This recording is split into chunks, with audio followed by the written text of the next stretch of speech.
All right. Good morning, folks. We are back in the Digital Weather Center. I'm News 6 meteorologist David Nazario, back with the latest on Hurricane Rafael, a quickly up and coming hurricane, to tell you the truth. Last night during the election process, which was already a fireworks show across the United States to begin with, Rafael has quickly gotten its act together and is really fast. I would say more than rapid intensifying before it gets to Cuba. We saw it manifest itself from a mid-grade tropical storm yesterday, and today it is probably already at major hurricane status, to tell you the truth. So good morning to those of us, or to those of you joining us over on the News 6 Plus, as well as the News 6 YouTube channel. Kevin Hawthorne, I see you in there. He says, good morning from Lakeland, Florida. We're kind of neighbors. I'm 45 minutes away from Lakeland myself. And then over on the Just Weather page, we have No Autumn and Melissa Riley saying a wonderful good morning to us.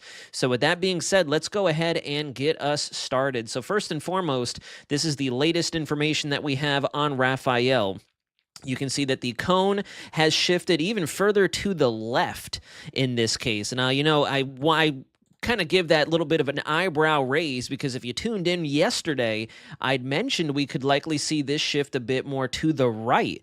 And in this case, Rafael said, to heck with what that guy said. I'm going to go against the grain and attempt to make history here. So you can see that we are expecting a major hurricane to make landfall into Cuba. Right now, the islands just to the immediate south of the Cuban island are being pummeled by a quickly intensifying Hurricane Rafael. The National Hurricane Center just might still be on the conservative side with that 115-mile-an-hour forecast as of tonight at 7 p.m. as it prepares to exit the Cuban coastline and move into the southeast Gulf of Mexico. Right now, per the National Hurricane Center, we are sitting at a whopping 110 miles an hour, gusting higher than that, well into major hurricane status. So not only has Rafael set a record in terms of just the most total hurricanes that have formed past the peak of hurricane season, which per the calendar, according to Dr. Philip Klotzbach at CSU, ends around September 25th, give or take. But we're also about to see another major hurricane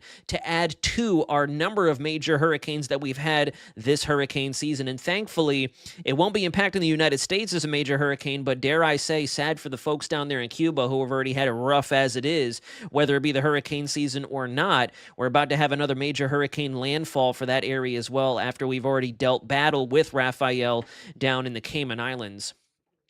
I'm going to pull you over to the infrared satellite now, and I want us to kind of just take in what it is that we saw happen over the last 24 hours. I have this looping to encompass a 24-hour period, and if you look closely, you can see that we went from a fairly shrimpy-looking tropical storm to a buzzsaw of a hurricane, and it has that, quote, look of a major hurricane. And the sad reality here is, folks, is whenever you see that pinhole eye, that tiny little eye feature, we're not talking a very gaping hole in the center of the storm. This is very reminiscent of what we saw with Milton before it explosively intensified to Category 5 status.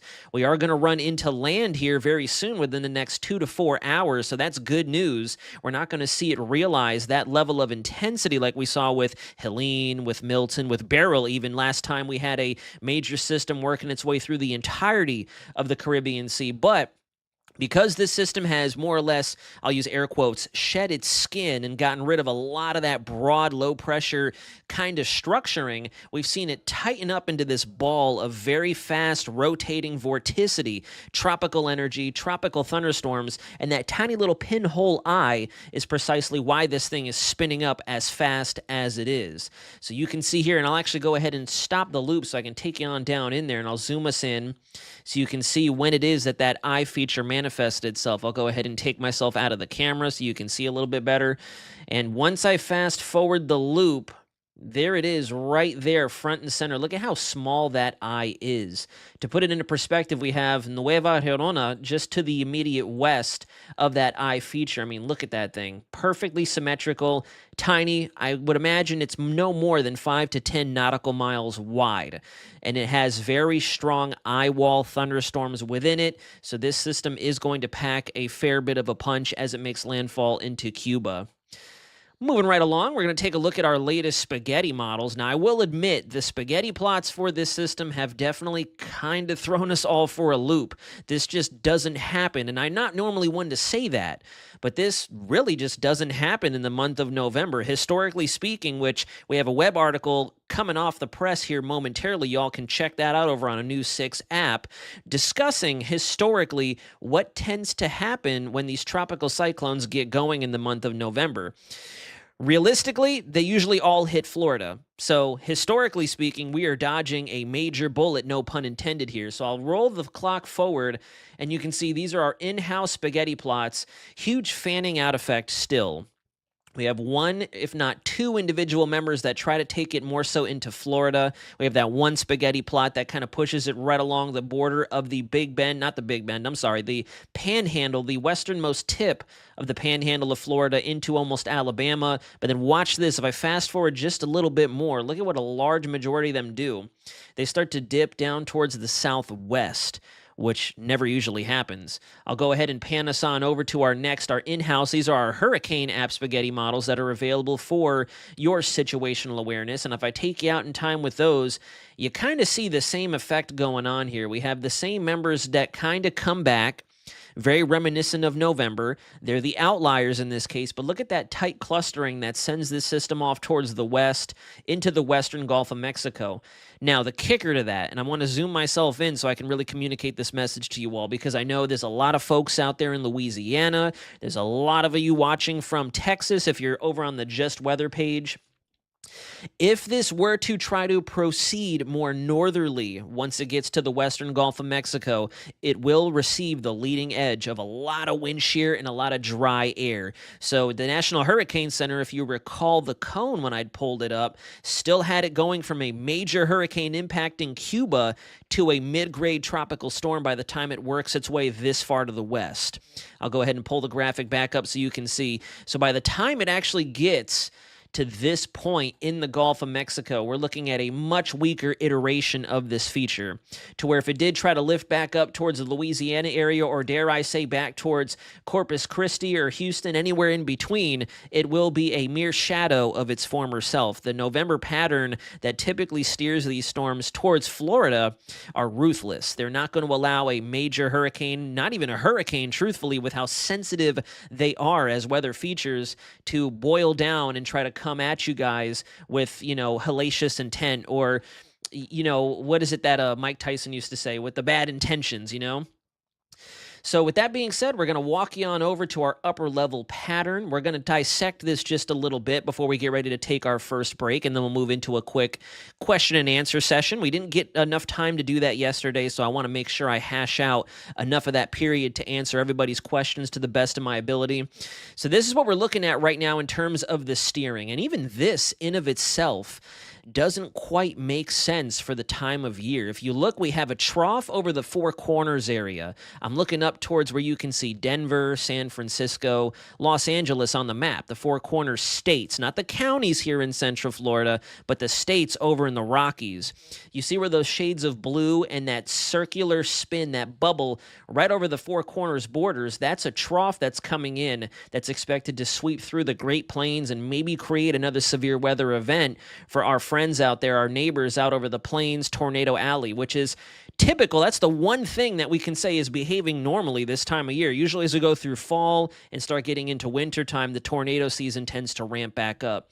But if you look at that high pressure, that Bermuda high, that's keeping things really warm, really muggy out here. I don't know if you all stepped outside today here in Central Florida, but as soon as I left the door, I said, I'm taking the car with AC. I was sweating buckets, had to already go back inside to take another shower. I hadn't even gone to the gym yet.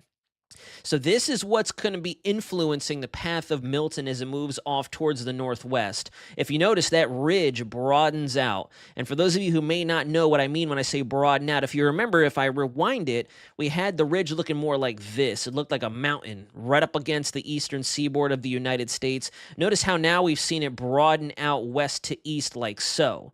And as a result, I'm not too sure if where you're watching from, I'll zoom you on in so you can see a little bit better. Not too sure if you can see, but the winds around this high pressure flow clockwise. So as it broadens out, it creates a force field, a shield up against the southeast United States. Here is Rafael. I'm going to draw my little hurricane icon, even though it looks more like a lopsided mustache, to tell you the truth. That's what's going to move it off towards the west. And then the kicker here is the trough over the west. Is that going to once again try to eject it back towards the north, making a landfall somewhere between Mississippi and Texas? Or is this ridge of high pressure going to dominate the weather pattern and crash this thing into the Bay of Campeche? Believe it or not, the hurricane models do just that. The H-Wharf, the HAFS-A and B, the H-Mon, all of them have this thing deepening back into a major system and then crashing into central Mexico upon its entry into the Bay of Campeche. So a very weird setup indeed. This is definitely not something you typically see this time of year. We have honestly since recorded hurricane history back into 1850. We've never seen a storm go that far to the west in the Gulf of Mexico, let alone ever make landfall outside of Florida. We had one storm over the last 150 plus years that has made landfall in Louisiana. Otherwise, every other named storm, and I want to put a little extra energy into that to show you just how weird this is. Every other named storm, from unnamed storms in the 1800s all the way to the late 2020s, has always come towards Florida. You remember Nicole in 2022, Florida. Back in 2020, we had a couple of very late season storms. They came towards Florida. We have never seen a tropical cyclone, let alone a hurricane of this magnitude, go in this type of direction. So with that being said, we're going to go ahead and get ready to take our first break. We'll be back here momentarily in about 2 or so minutes, so have your questions ready. We'll probably look at a couple of additional graphics, but I want to make sure we have at least 5 or so minutes to kind of conversate with one another and talk closely and kind of get you the information that you need, especially since this thing is just not behaving itself. It's going entirely as against the grain as you possibly could. So we'll see you again very soon. Don't you go anywhere. We'll be right back.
Alrighty, everybody, we are back. Those 2 minutes, they feel, I swear, like 20 seconds to tell you the truth. So we've talked a little bit about Rafael. I should say we've kind of gotten into the weeds with Rafael, but Rafael is unfortunately not the only little tropical feature out there that us here at the Pinpoint Weather Team are taking a look at. So with that being said, let me bring you on in. This is our National Hurricane Center outlook, valid for the 10 o'clock outlook as well. You can see Rafael churning out there at the 110 mile an hour sustained winds, gusting higher than that, approaching its Cuba landfall. But then we still have this yellow blip with the formation chances still in the yellow phase, the lemon phase. However, they have gone up just a little bit. Let me go ahead and zoom you in so you can take a closer look. We have a 20% chance this tries to do a little something over the next 2 days. So as we get ready to start the weekend, late into Friday, and then this time next week, perhaps Wednesday, National Hurricane Center giving it a vote of confidence of about 30%, which, doesn't look like too much. And right now, our models are extremely wishy-washy about this. We're kind of riding the outer boundary of that high pressure that's situated over Bermuda. It is a little bit frontal in nature, so it might take a little more oomph to get this thing going. And for the fact that Rafael is as boisterous of a tropical cyclone as it is, when you think about it, where this feature is, this is it right here. It's going to be wandering off towards the west-northwest. And with Rafael and all this outflow blasting off from the center of this storm, wrapping back around the east side of it, what that's going to do is increase the hostility in the environment out ahead of this area of interest. It's not an invest yet. It might try. Hopefully we get a little invest out of this so we can get some higher res model data.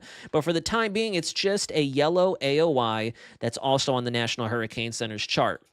What I'd like to bring to your attention as our kind of concluding slide here is going to be the tropical depression formations. So right off the rip, you can see here we have this small area of maybe 20% development probabilities. But then look down here near the Windward Islands. This has kind of been going up, and I'll go ahead and draw a couple arrows just for the sake of animating it for you all. This is a new feature that is kind of gaining some model support, and it has kind of perked up a little bit over the last 24 hours. I'll take you in for a closer look. So we actually have, believe it or not just one, but two different areas that are going to be marching off towards the west-northwest that we need to watch for over the next 7 days. This giant blob of red, obviously, is Rafael. You can see even the European probabilities take it well off towards the west, headed towards Mexico, the southern tip of Texas, maybe. That's a big maybe, but also aimed more so down towards the Bay of Campeche. So as we go forward in time, watch what happens here, especially with that blip that moves through the Windward Islands. If you notice, we start to gain just a little bit more confidence with that feature moving through the Turks and Caicos, but then look at how the Caribbean once again starts to really ramp up. This was definitely an increase between yesterday and today when we last met. If you look, the probabilities down there are up to 35%. Obviously, 35% isn't much on the surface, but this is exactly where Rafael started. If you've been tuning in for our tropical updates, whether it be Jonathan or myself over on Just Weather specifically or here at News 6, we started talking about how the euro felt maybe a 10%, 20%, and then all of a sudden we were up to 70, 90, and Rafael.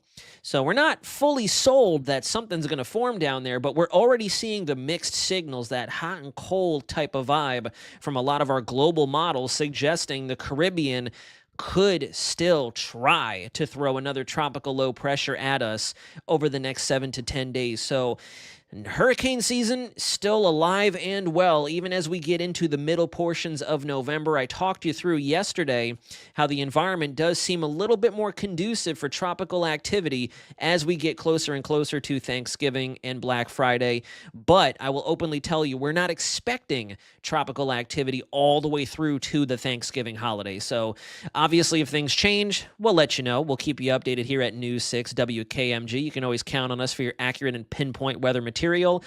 But I've gone full screen again because I'd love to ask some questions. So, or not ask, answer. I do have questions for y'all, but unfortunately this isn't a two-way conversation. We can try to make it as much of one as possible. So I'll go ahead and turn my attention over to the screen to my left and see if we have some questions that we can get answered. Not a whole lot of chatter over on the News 6 YouTube channel. Bit of a shame. It's always nice to have folks tuning in from the local area. If there is anybody watching right now, feel free to throw some questions in the chat. But let's go ahead and take a look at Just Weather. Melissa Riley saying once again a good morning. Zachary Berger over on Just Weather. Good morning from Port St. Lucie. Good to have you with us. Twilight Firefly 100, it's good to see you, always tuning in. Kevin Rivera, good morning, good to see you. Kevin Rivera tunes in from Puerto Rico, one of our faithful viewers down there. There is a spin east of the island. Yes, Kevin Rivera over on Just Weather. It looks like we have that AOI to your northeast, and then we're also watching that low perturbation, we'll call it, wandering through the Lesser Antilles that's going to move just to your south. Might increase some of the shower and storm coverage for your area, but we're not expecting anything big to come of it until it gets to that same general spot that we saw Rafael start to cook off a couple of days ago. Dale, can you show us the northern weather fronts that are actually pushing this storm back, which is steadying it down? Do you mean slowing it down? I absolutely can do that. So I'll go ahead and leave myself full screen. Make sure to refresh this so I can pull you over to the desktop. And there you have it. Look at that monstrosity of a trough that's working its way through the four corners. That's the same one that I had shown you before. It does have a positive tilt to it, and a positive tilt means it's not as progressive, which is probably why the models are thinking this feature could go more west than north. Positive tilt means that the base, the bottom of it, is more towards the southwest, and the top of it, where that cool air is kind of funneling down into the trough itself, is up to its northeast. It's kind of tilted like this, or I should say like this, for those of you watching. Now, negative tilt would be the opposite of that. That's when it's a little bit more progressive. It's moving faster, has a little more cold air, more oomph to it, which is what meteorologists tend to look out for when forecasting severe weather for the plains, or as we saw last year during our El Nino winter, we had some action down here in the state of Florida because of those negatively tilted troughs ripping through the southern plains, and then they kind of added to that rockin' severe weather phenomena for the panhandle.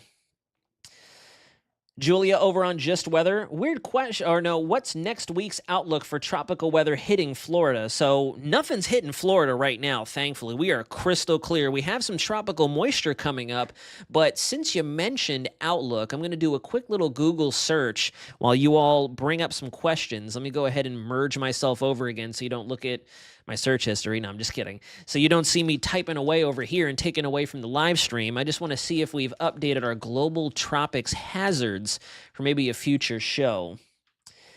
Dale, could that blue area you were showing us not force it more southwest, pushing it into Mexico, then pull it in? Absolutely, and that's kind of what we broke down a little while ago, that this feature could maybe try to wander more north than west, or let alone southwesterly. So here we go. Let's go ahead and pull this up for you all. I'm going to have to reposition the screen just a little bit so you can see. So bear with me while you drop some questions in. Just want to make sure to double check that we aren't running out of time or anything like that. Still have plenty of time with you all, so perfect. Let me just adjust the screen a little bit. Melissa Riley, hey, David, over on Just Weather, do you think we're going to get any more hurricanes before the hurricane season is over? Well, Melissa, I hate to sound like that guy, but because of the fact that historically speaking, we typically see systems hit Florida during the month of November, it's anybody's best guess. And the reason I say anybody's best guess is right now we do have a couple of features that we're watching, but nothing concrete in terms of development. If we do start to see more in the way of development, then obviously I would highly encourage all of us here in Central Florida watch that feature closely. So back over to Julia's question.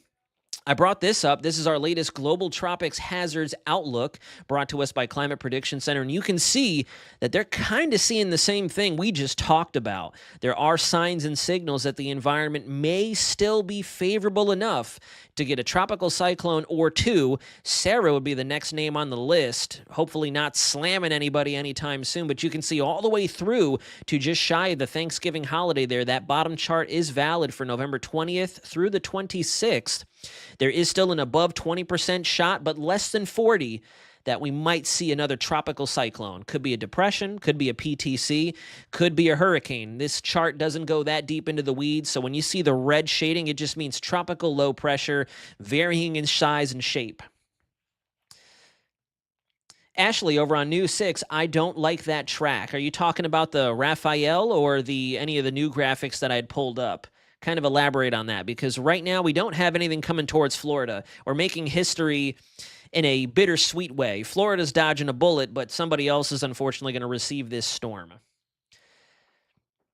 The Hive, are we going to be in La Nina next hurricane season? A fantastic question. So I will eventually work with Jonathan to produce with you all a bit of content once we have fully wrapped up this hurricane season. We're not going to talk next hurricane season or anything like that when we're still looking at 2024 staring us in the face with yellow blips or the potential for more development. But we will be working on a next hurricane season kind of a look-see as we go down the line.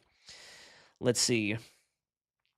Ashley over on News 6, I completely understand. Lisa Brown, what about Mobile Bay? So we're not going to dive into full specifics on landfall just yet. We're kind of running out of time here. So with that being said, we're going to start closing out the live stream. I really do sincerely appreciate everybody out there being such a wonderful audience as always. Thank you for taking some time out of your Wednesday to join me on this beautiful hump day post-election. We can put that behind us, and we'll see you again tomorrow at the same time, same place here at the Digital Weather Center on News 6. If you have any additional questions, comments, or concerns, leave them in the comments section down below on our YouTube live streams, both News 6 and Just Weather, and we'll get back to you as early as we possibly can. But until next time, this is the Digital Weather Center signing out.